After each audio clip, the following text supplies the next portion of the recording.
All right, peace, peace, peace. Welcome to another episode of the Mixed Metals Podcast. I'm your host, Hard to Find, aka Daquan Bynum. I'm continuing my album series this week. We're talking about Mr. Morale and the Big Steppers this time around. Uh, Very, very powerful album. If I mean, depending on whatever you're going through, it could be difficult to talk about, difficult to discuss in general. But I'm gonna try my best to get through it. I can relate to some of the subject matter, which is why this album means as much to me as it does. Um, some of it I won't get into, you know what I mean? I'll definitely keep some of it to, to myself. But first off, I want to address the kind of the letter that Kendrick wrote in regards to the album. All right. So it reads, I spend most of my days with fleeting thoughts, writing, listening, and collecting old beach cruises. The morning rides keep me on the hill of silence. I go months without a phone. Love, loss, and grief have disturbed my comfort zone, but the glimmers of God speak through my music and my family. While the world around me evolves, I reflect on what matters the most, the life in which my words will land next. As I produce my final TDE album, I feel joy to have been part of such a cultural imprint after 17 years. The struggles, the success, and most importantly, the brotherhood. May the Most High continue to use Top Dog as a vessel for the candid creators. As I continue to pursue my life's calling, there's beauty in completion and always faith in the unknown. And then he ends it with his one of his. Oh no! Thank you for keeping me in your thoughts. I pray for you all. See you soon enough. Okay, Lama. Um, for one, I think that being able to come out of kind of like hibernation, if you will, a rap hibernation, and write something like this was, I feel like that said a lot in general.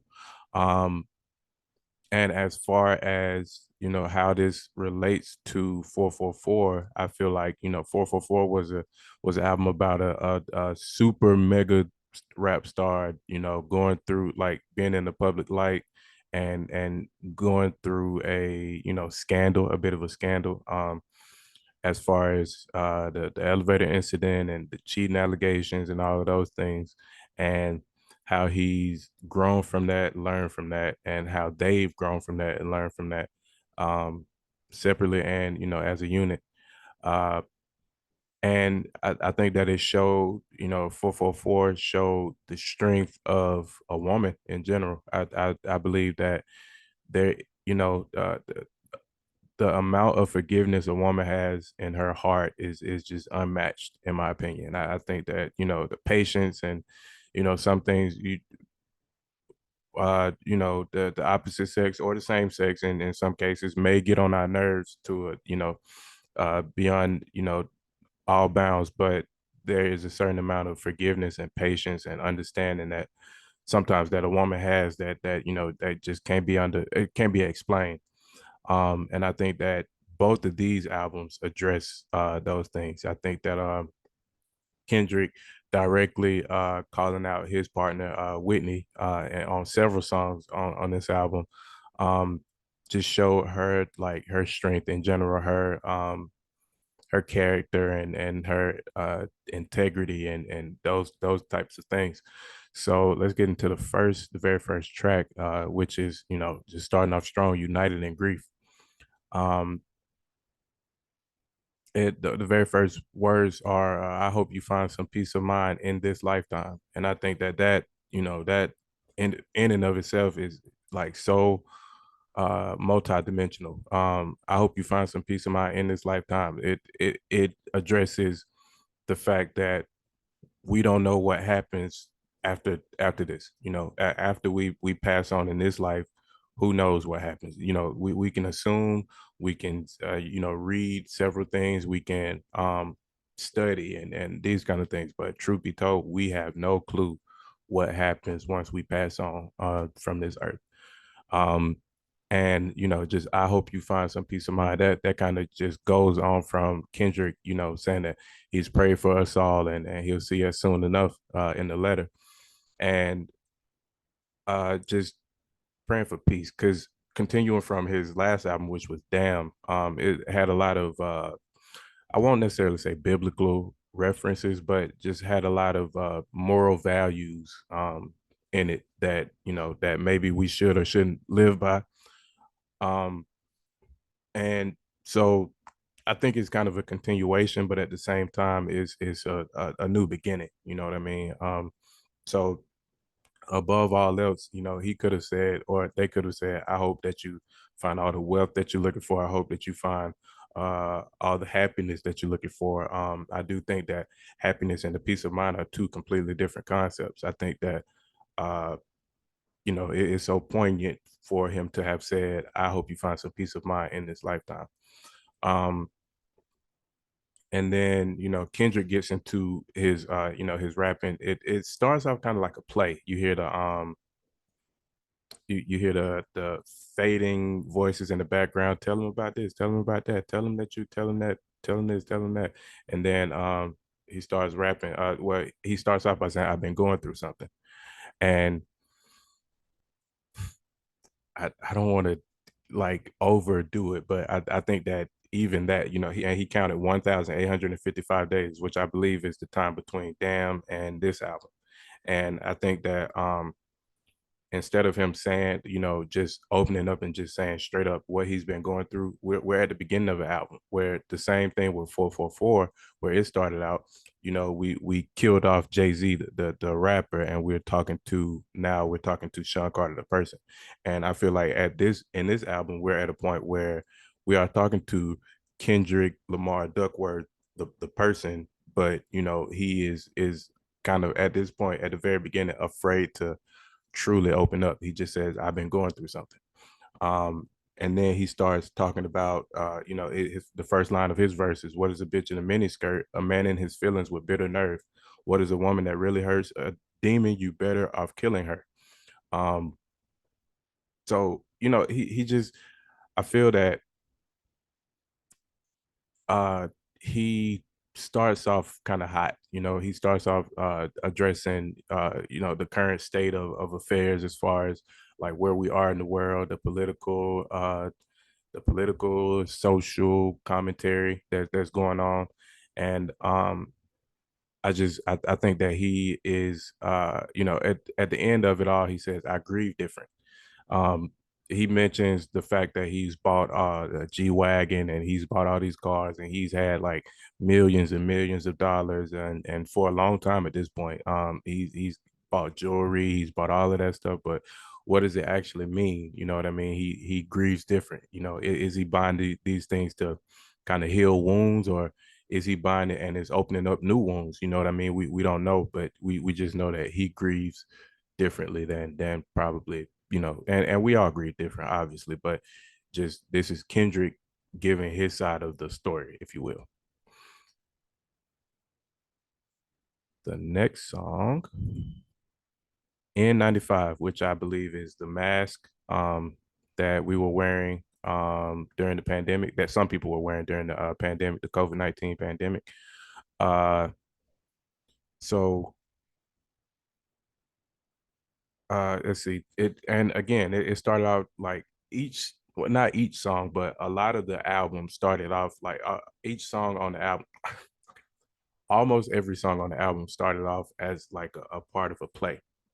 So here we're, hello new world, all the boys and girls, I got some true stories to tell. You're back outside but they still lie. Whoa, whoa, whoa, whoa, whoa. So Kendrick starts in a in a lyrical way, undressing you. Like, just take off the foo, which is the fake stuff. I'm pretty sure. Take off the clout chase. Take off the Wi-Fi. Because everybody that has access to internet feels like we all, we they need to be heard, and people do need to be heard. Don't get me wrong, but just because you have this platform doesn't, I think that's kind of addressing, don't misuse your platform. Um, so take off the money phone, which everybody, when they have stacks of money and this, that, and the third, they're holding up the phone to their ear, the money phone to their ear. Take off the car loan, take off the flex, and take out the white lies, which are small lies, right? But small lies end up being much bigger than what you initially intended, no matter what. So uh whatever you had going on, you know what I'm saying, especially on the internet. And this is why I personally don't have social media. I don't want to fake the funk, in so many words. I don't want like people only promote the good things in their lives, or the not even necessarily the good things, but I feel that people promote things that are bigger than their actual lives. So uh there are vacations that you may go on, and that's all you post, that's all you ever post, and that would give off the perception that all you do is go on vacation. You know what I'm saying? You have the funds and the resources to just always be able to go on vacations. And that's not true for a lot of us. And it gives off the perception that you are in the 1%, or that you are that your body is just sculpted by God, and these kind of things. And I just think that there are a lot of false advertisements on the internet, and that's why I personally stay off of social media. And it appears that Kendrick does too. I think that he had his Instagram be kind of unearthed uh not too long ago, but he doesn't really post like any of the things that he's mentioning here. Take off the weird ass jewelry, uh, take out the fabricated streams and the microwave memes, which is stuff that can just be that can just get hot quick and then just fade away. It's a real world outside. You know what I mean? And that would go to the thing that people were saying, like, go outside and touch some grass, because you sitting here, you complaining about something that somebody else is doing, and it's just it has nothing. If you just separate yourself uh from the virtual world, and you embrace the real world, and things would be so much different. And I think that that's where we are with this song. And then once we get to the hook, he says, bitch, you ugly as fuck. And I think that that's powerful, because like once you are deconstructed, once you have this person with all these, with all this makeup, and not necessarily like actual makeup, but just uh jeweled makeup, and all these, you got on all these chains, and these designer shoes, and these designer jeans, and this designer belt, and all this stuff. And once you take that off, then where are you? And he just saying, like, damn, you ugly as fuck. You know what I'm saying? And then he also says, uh who you think they talking about? They're talking about us. And then who you think they copy off us. Like, all the things that, as far as culture goes, I think that he is saying that we are, we as black people are like the center point. We are the nucleus of what is considered culture. You know what I mean? A lot of people don't necessarily want to do things until we start doing it. A perfect example, the Black Lives Matter movement. Blue lives and red lives and all of these other lives didn't start mattering until we said that Black Lives Matter. Um, people go so out of their way in order to disprove or to disagree with the fact that Black Lives Matter, that they will put a cop's life, or it could be a black cop, whatever. They will put anybody's lives before the black lives. They go, they come up with all kind of movements in order to discredit and the shovel hour movements that we have going on. So um I just think that and then for him to name it N95, that's a moment in time. It's like a time capsule record. It is something that represents a moment in our history that will never be forgotten. Moving on to Worldwide Steppers, this is where Kodak Black is introduced, and Kodak kind of acted as a not necessarily a narrator, but like a speaker in the album. He introduced himself, he introduced Kendrick, and then he introduced Eckhart Tolle. And this is a very good song to me. I'm a killer, he's a killer, she's a killer bitch. We some killers walking zombies trying to scratch that itch. germophobic, hetero, and homophobic, and then he just cuts that off. And I'm not for the faint of heart. My genetic build can build multi universes, and he just gets into like this fast speaking. He I can't even necessarily say he was rapping, but he was just speaking. Like I feel like it was just a stream of consciousness.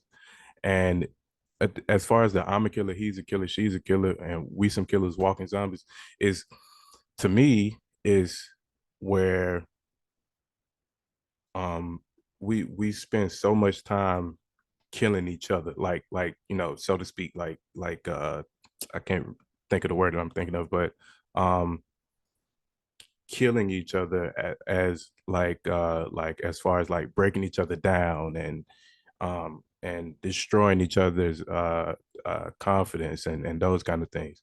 And then once we see one person do it, we do it, and then so this person is talking, and then this person you agree with them just because you saw it, and then now all of a sudden y'all are on the team and y'all are tearing down the same person, and then that person starts to tear y'all down, and then we all just become zombies of each other. We all bite each other's whatever's going on, and just continue to keep the cycle going. And it's just it's not good. And I think that that's what his point is here. And him saying that he's not for the faint of heart, I think that that speaks to the sensitivity that we are in, the sensitive times that we are in at the moment. And he's saying that he was, you know, uh, back from the first song, I grieve different. The things about me are different than the typical human being, and I come from a different. I think that these are Kendrick's like thoughts. I come from a different time. I come from a time where people weren't as sensitive, and he grew up in Compton, California, where if you know anything about California, you know about Compton. So I think that he was just explaining that his makeup, his build is different. He addresses his kids here. Life as a protective father, I kill for her. My son Enoch is the part two. I think that that's the continuation of his legacy, and I address what I felt about legacy on the 444 episode. Just I don't I don't know. I think that too much is placed on legacy, in my opinion, and I don't think that that we don't get to reap the benefits of our legacy, or whatever it may be. I think that legacy as an idea is a good thing, but I don't think that legacy um succeeds in what it is in its intentions. I don't think that it does. Um, so he was saying that he said, ask Whitney about my lust addiction. Text messaging bitches got my thumbs hurt. You know what I mean? He had got to a point where he just couldn't help himself as far as stepping outside of his relationship. I'm not sure if he was ever married or what. He does address it towards the end of the album, but I'm not sure, where he was at that point. And he kind of leaves it vague. And I think that that's done purposely.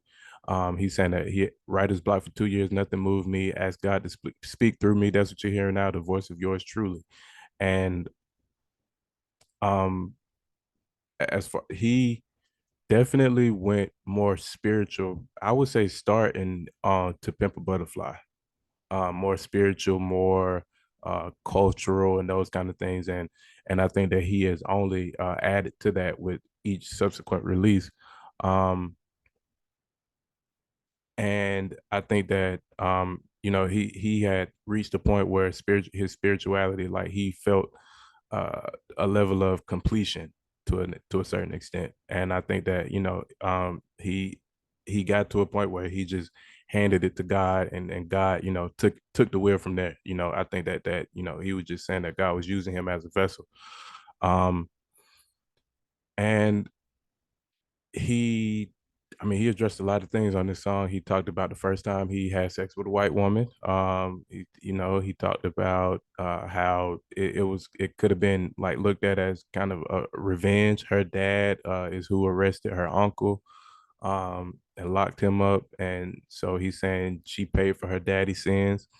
And he was saying the next time that he had sex with a white woman, he was on the Good Kid, Mad City tour. And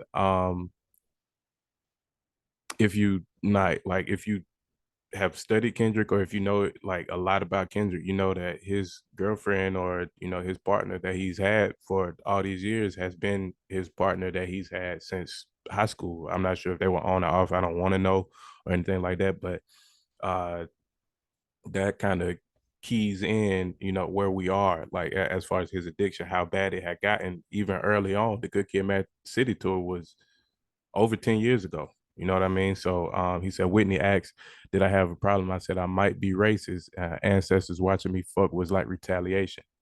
So, he was kind of doing this with a motive other than, for, I think, sexual gratification or physical gratification. I think that he was doing it, with an ulterior motive is what I'm looking for. Um, and so the beat switches up a little bit. 8 billion people on earth, silent murderers, nonprofits, preachers in church, crooks and burglars.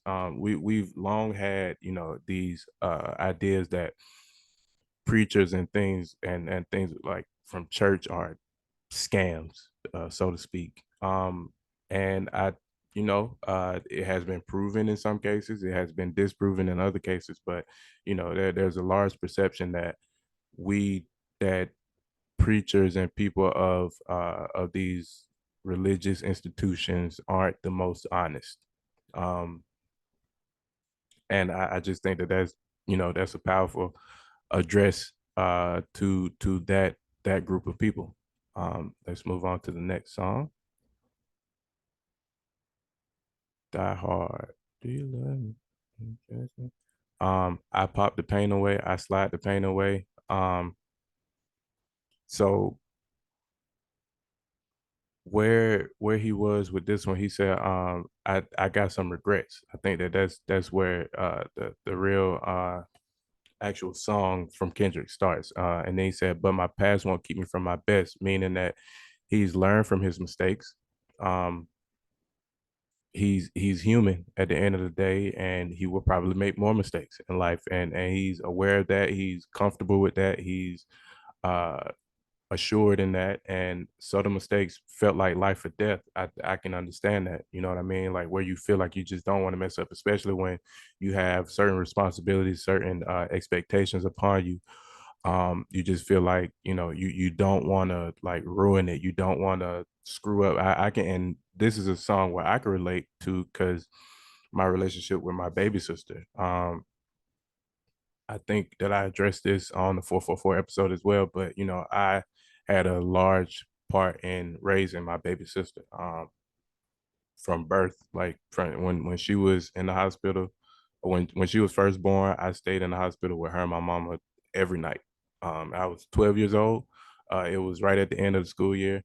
And I mean, I remember it like it was yesterday. I held her every night, and that ended up being a large representation of where we would go, throughout her whole entire life up to this point. I've always been there for her. I always will be, and I can just, I can relate. I live with purpose. I move with purpose. I operate with purpose. I do everything I do with purpose. I want her to see me, she sees me as a husband to my wife. She sees me as a big brother. She sees me as a parent as well. You know what I mean? I don't have any biological children, but she sees me as that. You know what I'm saying? Being the father figure in her life is a huge responsibility. And that's something that I embrace. That's something that I love. And that's something that I will continue. Um, so yeah, I think that Kendrick was discussing uh expectations versus reality, responsibility versus you know the humanality. What die hard in itself, you either live or you die. You know what I mean? It's no like dying harder than anybody else or anything like that. So um I think that was ironically titled on purpose. Moving on, father time. I got some daddy issues. I got daddy issues. I come from a generation of home invasions, and I got daddy issues. That's on me. And this is one of those where I won't necessarily get into too deep of detail, but I definitely understand where he's coming from as far as being a black child raised by a black dad. Um, he come from a generation of home invasions, and I'm sure that, you know, because if we go way back to Section 80, where they lived in the projects in Compton and all of those, and they was getting free lunches and that kind of stuff, I can understand that. You know, I spent my summers in back home in Alabama, and you know, we had the free lunches in the projects. We had the, you know, my grandma and my granddaddy stayed in the projects for a good bit of my, you know, the middle part of my life, as far as like middle school up to high school. So I get it. I know that I acknowledge the struggle. I know what it's like. My mother and I stayed in the projects as well. Um, so I know what it's like, you know what I mean? I get it. You know, the home invasions. I have a story that I will tell on a later episode as far as home invasions go. And you know, my mother's defects, mental defects, and those kind of things, and how those have affected me growing up. So I get it as far as the daddy issues go, and as far as, and he's saying that's on me, and I think that there's a dual meaning to that. Like he's blaming himself, but also saying like that's, you know what I'm saying, like that's on me, like, you know, like on God or something like that. You know how people address, how people say that. Um, and he goes through certain things that black men go through growing up in America. You know, you better not cry. You better not, ain't no crying, ain't no hollering for no fouls, ain't none of that. You know what I mean? You gotta be tough. You better not come in this house after you got your ass beat. You know what I'm saying? It's those kind of things.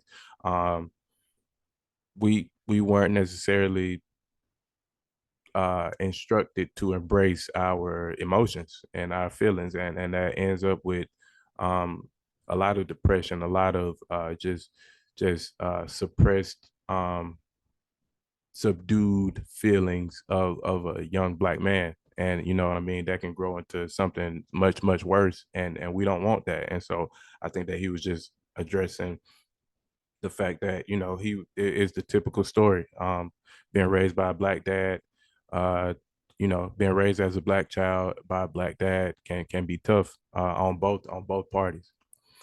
uh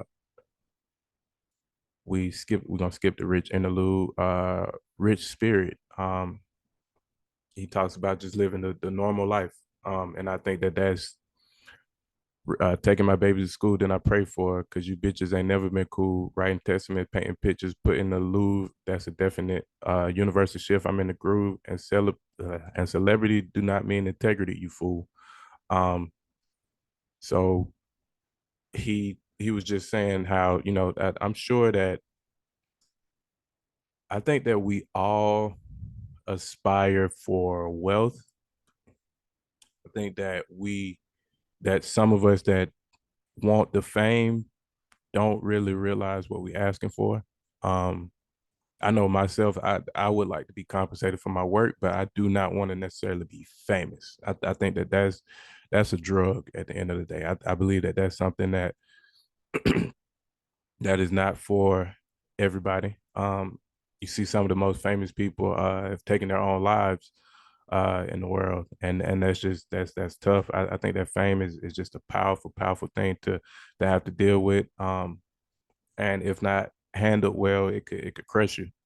Um, and him saying rich nigga, broke phone, you know what I mean, trying to keep the balance, and that's just like what if we were to just see Kendrick Lamar with a broken phone, we would all have the same question, like what is Kendrick doing with a broken phone? There's no way. He should always have the newest phone, and it should always be up to date, and it should always be like the screen perfect condition and those kind of things. But at the end of the day, he is human, and that's a theme throughout the whole album. You know, Kendrick is ever the thematic individual as far as his albums go.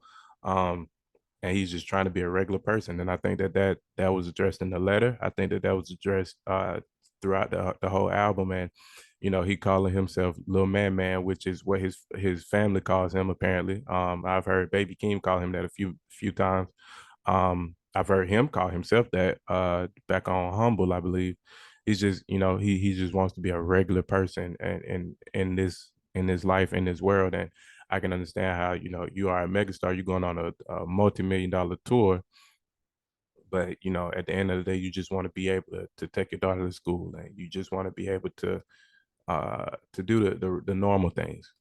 You so just keeping the balance. I think the balance is a tough thing in this life in general. Whether you're a regular person, whether you're a multi-billionaire, I'm sure that balance is just balance. The scale is always tipped one way or the other. It's very rare that we find ourselves at a level playing field, and I think that was that kind of continues the message from the very first song. I hope you find your peace of mind in this lifetime. You know what I mean? Um, we cry together is where like the stage play is like kind of common. Like this is where we come to, like we've built up all of this, and the album was to be released as a two disc, as a double disc. He promoted it as a double disc when he sent the two disc in. I do have a physical, a hard copy, but I never opened it. And I did get it on iTunes, and it does separate it, the first nine songs and the second nine songs. Um, but this is the moment where like it sounds like a typical toxic black argument. And these are like the things that he is affected by. He's only like, it seems that he is only like, his intention is to hurt the woman, verbally, and her intention is to do the same. And I think that she has the advantage when she says that she should be fucking his other friends or his cousins or something like that, because that's the only time that you hear that he continues his conversation otherwise. So he'll be saying some very hurtful shit to her, and then she say, well, I should have fucked on your cousin, and then he say, you should have fucked who? You know what I mean? Like those are the things that made him double back. And that speaks to the insecurities that we had. That speaks to the the toxicity that exists within these black relationships. And how the more things change, the more they stay the same. And how, it was kind of like a baby boy type argument. Um, and it was just such a very, very like uh strong record. And if you want to even call it a record, is and it's tough to listen to, and I only listen to it if I'm listening throughout the whole album, and chances are if I'm listening to it at all, I'm listening through the whole album. So basically I always hear it. But uh I mean, everything about it, the video, everything about the song, how they started out saying all these hateful, hurtful things, and they ended up fucking, at the end. And I just, that's just a typical story in the black community. Um, Purple Hearts is, shut the fuck up when you hear love talking. It gets to a point where there are, like we may think that we know certain things and stuff like that, but love is a true feeling. And when we once we feel that, you know what I mean, just let it consume you, kind of let it take over, let it drive for a little bit, you know what I mean? um Moving on to Count Me Out. And this is another song that I can relate to, because I love being counted out. I love when my back is against the wall. I love um just being doubted. I thrive off of that, and I think a lot of us do. I think that we are competitive creatures in general, and I think that kind of drives the competitive edge in some of us. And I know it does in me. I just It's just something about being told that you can't do something, or being to a certain extent proven that you can't do it, one or two times. The third time can be the charm. The second time could be the charm. You know what I mean? Some of us are just naturally gifted at whatever the thing is, and we can get it the first time. And I just love being like that extra amount of pressure is sometimes all I need in order to, to not only succeed but to thrive. And I thrive in that element. I thrive in that environment. I love to be counted out. So I can definitely relate to this song. And I think that um where we can go here is Hall of Fame Hove. I did it all without a pen. That was when he was just in the songwriters Hall of Fame. And I'm sure that people like he wasn't, Jay-Z wasn't supposed to be here. You know what I mean? It wasn't supposed to be a multi-billionaire from Marcy Projects and those kind of things. Kendrick wasn't supposed to be here, like considering where he came from. People like us, coming from where we come from, aren't necessarily supposed to be, where we end up. And I think that is a theme that exists in both albums. Um, Moving on to track 11, Crown. I don't remember this one by the name.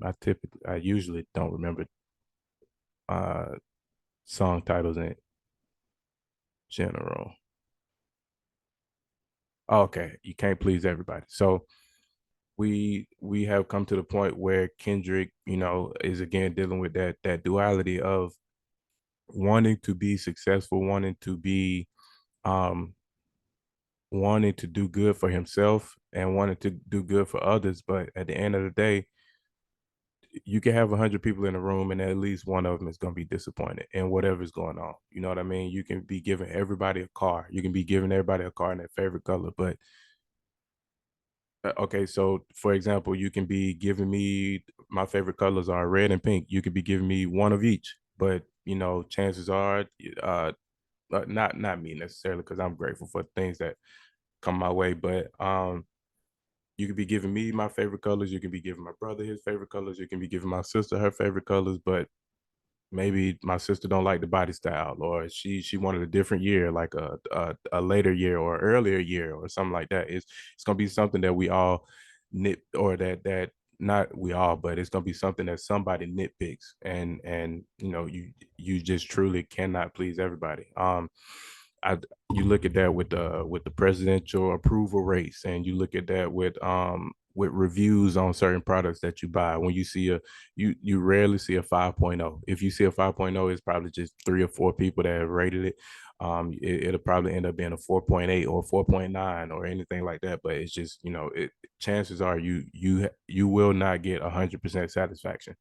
Um, and I think that that's just something that Kendrick was dealing with, as acclaimed as he's been.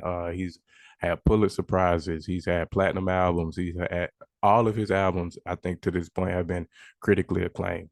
Um, but like there are some people that don't like To Pimp a Butterfly. There will be people that didn't like Damn. I can definitely see how there will be people that don't like Mr. Morale and the Big Steppers. I can understand that. Like I said in the beginning, it's a hard album to listen to. You have to confront, your issues, your insecurities, the things that you've gone through, and I know that is very, very difficult for some people. Moving on to Silent Hill with him and Kodak. Kodak finally raps. And Kendrick was just saying that, like, all of these things that the people like throw at you, um, are at the end of the day just words, and or even if they're actions, he's just pushing them off. He's just like, he's at a point where he could just not necessarily ignore it, but it washes off of him. It doesn't even phase him. And I think that he said, pick my daughter up, she need all the love, so whatever you got going on, and all that, it's not going to affect me and my relationships. It's not going to affect me and my daily life, my day-to-day life, uh me raising my kids, and me, you know um being a role model to them, and being, this and that to them. And so I think that this, just the humanality, again, the human aspect of Kendrick Lamar is shining through on this song here. Savior was an interlude where he was talking about how all of these people did all these great, awesome things, but at the end of the day, they're not your savior. They're not your morality metric. They're not who you should um, model yourself after necessarily. You should just, you should walk on your own journey. You should be yourself. You should be who it is that the Almighty wanted you to be. Um, and I think he talks about that pretty much in the song as well. Auntie Diaries is man. Auntie Diaries is a song about one of his relatives becoming a transgender person. And the words that very very strong F word that was that was spewed throughout the whole song, and how that probably never necessarily affected his aunt, and when in her becoming transitioning to being a man, um and it's just he addresses the fact that this started way back, like when he was a little guy, and when he was seeing it growing up, he had questions, but um the questions never directly got answered. He kind of had to figure it out, and he addresses how uh you know thinking about who she was and who he became. You know what I mean? Just that duality and that uh contrast, that stark difference between who his auntie was and who his auntie became, and whether or not he addresses her as him or him as her, vice versa. It's just, understanding that as a kid can be difficult, you know what I mean?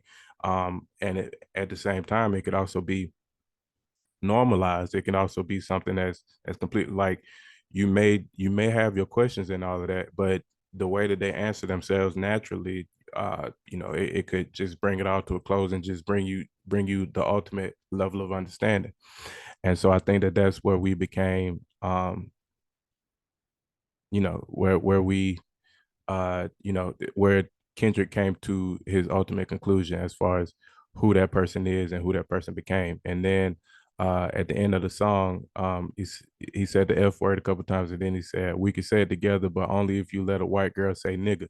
And that addresses, his infamous moment on stage where I think he was singing Mad City, and he brought a white girl on stage, and she, man down, where you from, my nigga? Like, she was saying it so naturally, as if and he ended up kicking her off stage. But before he did that, he asked if he should kick her off stage. So I thought that that was very interesting, and um, that was a cool way to end that song. Uh, then we get to Mr. Morale. Um, and he's saying, he's talking about how he has shit on his mind, shit on his heart that just weighs him down. And I can relate, you know what I mean? And therapy is definitely a theme throughout this whole album. He got to, several points, several breakthrough points where he realized that that therapy is okay. It's okay for us to have feelings. It's okay for us to talk it out with people. It's okay for us to confront those feelings, to address those feelings, to try to overcome those feelings, or be or submit ourselves to those feelings. It's okay either way. And so he stepping out when the weight lifts.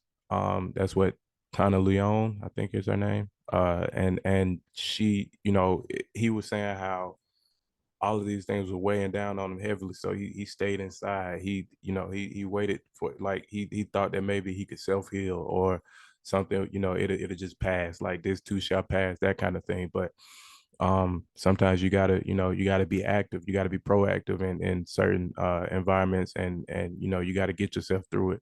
You can't just wait for yourself to go through it, because sometimes you'll stay there, you'll sit there and stay there. And I think that that's where this song, that's where this song was inspired. The next song, Mother I Sober. um I believe that I probably identify with the heavier songs on Kendrick's albums.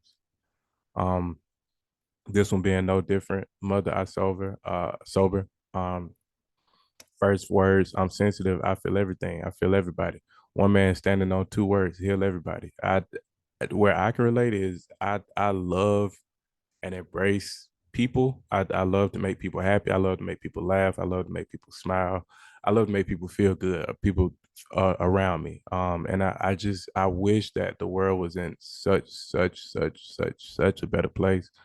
Um, and that kind of saddens me, at times to see like, the conflicts that we are in the world, and uh, where we are, racially, where we are, as far as socially, where we are politically, where we are culturally. We are gonna have different opinions and different views, but um, for it to be drawn to a point of violence and those kind of things, it's just unnecessary. And so Kendrick is just addressing the fact that he's a sensitive man at the end of the day. He's a human being. He wants everybody to be well. He wants the world to be a better place. But he there are things that affect other people differently. There are things that, and this is kind of a bookend to the first song where he was saying that he grieves different and those kind of things. He addressed maybe being touched as a child, and he addresses his mom being abused while he was a child. He addresses just so many powerful things that no child should have to witness, and that no mother or father should have to go through. Um, and I think that this is one of the strongest songs in Kendrick's discography. I think that this is for me, Fear was my favorite song on Damn. You was my favorite song on To Pimp a Butterfly. I don't know if I have a favorite on Good Kid. I think that whole album is just incredible. Which I think all of Kendrick's albums are incredible.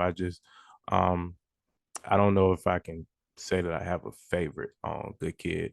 Uh, Section 80, man.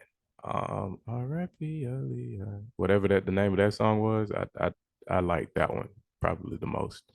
Um, but he goes through, did he touch you? I said no again. Still they didn't believe me, and that's just uh like, believe it or not, whatever you say as a child, your parents may or may not believe you. They may dismiss it as just kids being kids, but at the same time they may like uh dismiss it as you just lying, or you're trying to cover up for somebody or something like that. And that's just, that having to deal with that as a child, and it coming back up in his like mid to late 30s. I'm sure, you know what I mean. I'm sure that that was something that weighed heavy on him throughout his whole life.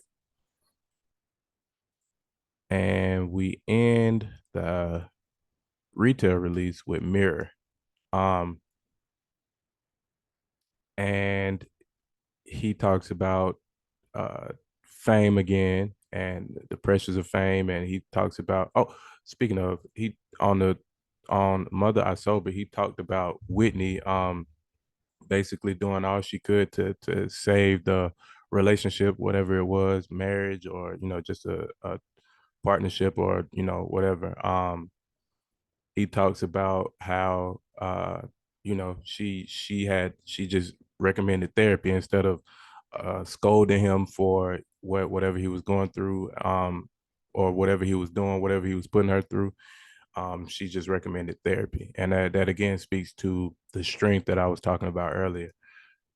um and then now we get back to the song Mirror, where he is this is a reflective moment for Kendrick, where he puts the mirror on himself and just sees Kendrick Lamar, the personality, Kendrick Lamar, the celebrity, and Kendrick Lamar, the man, Kendrick Duckworth, the man. And he just addresses, the trials and tribulations of life growing up in that fame. Because, like he said, he was with TDE for 17 years. That's most of his life, up to that point. And just growing up in the limelight, kind of. Uh, it's another thing like where Kobe, Kobe, rest in peace. Kobe spent most of his life in the NBA. You know what I mean? Like when we think about that, like that, I mean that's just unbelievable. He spent more, like he was at the point of his retirement, he was in the NBA longer than he wasn't. And that's, just that's growing up in the limelight, growing up as a celebrity, growing up as this public figure. And I think that that's tough. That has to be tough to deal with, and that's a pressure in and of itself. That's a pressure that just kind of comes with the package. Um, and I know that Kendrick, we probably won't see Kendrick for a long time as far as the album goes. Um, but he kind of wraps it up. I was so low in mourning through the family feuds. And that goes back to 444, where we have a song titled Family Feud. Um, and where we like I think that it's the family as far as like Kendrick's family and the family as far as like the spiritual family, like where we're all related, you know what I mean? And I think that uh he had gotten to a low point where he was exhausted with all of the feuding and the arguments and the fighting and all of that with amongst ourselves and amongst them. And he had just uh he talked about how uh you know we have to grow from all of that. We have to get away from all the toxicity. We have to get away from all the depression, the sadness, the anger, the fear, and we have to just embrace the journey. And I think that that's probably where we are as far as how 444 relates to Mr. Morale and the Big Steppers. We have to embrace the journey. We have to mature. We have to acknowledge that that acknowledge the traumas and the things that we go through, and try to not repeat um, the many misfortunes that our ancestors and that our forefathers and that our parents and grandparents had to go through. So I think that that's where we are as far as how these two albums relate. This is two men growing up, being ultra successful, but at the end of the day, also being human, making mistakes, making, being uh, promiscuous and having these be in the public eye. Kendrick brought it to the public eye. We would have probably never known, but of course, it was brought to the public eye with Jay-Z being amongst the most famous rappers to ever live. You know what I mean? So, um, however it chooses to show itself, it will show itself. I think that that's kind of a thing that goes back and forth between both albums. And um I'm excited to kind of complete the story, the trilogy of these three albums, and how I feel like they related. The next one is Michael. I feel that it talks about the similar things, but growing up in the South, and that's one thing that neither of these first two albums can really speak to. So I'm excited to talk about that. I look forward to seeing you all again soon next week, and thank you for your time. Peace.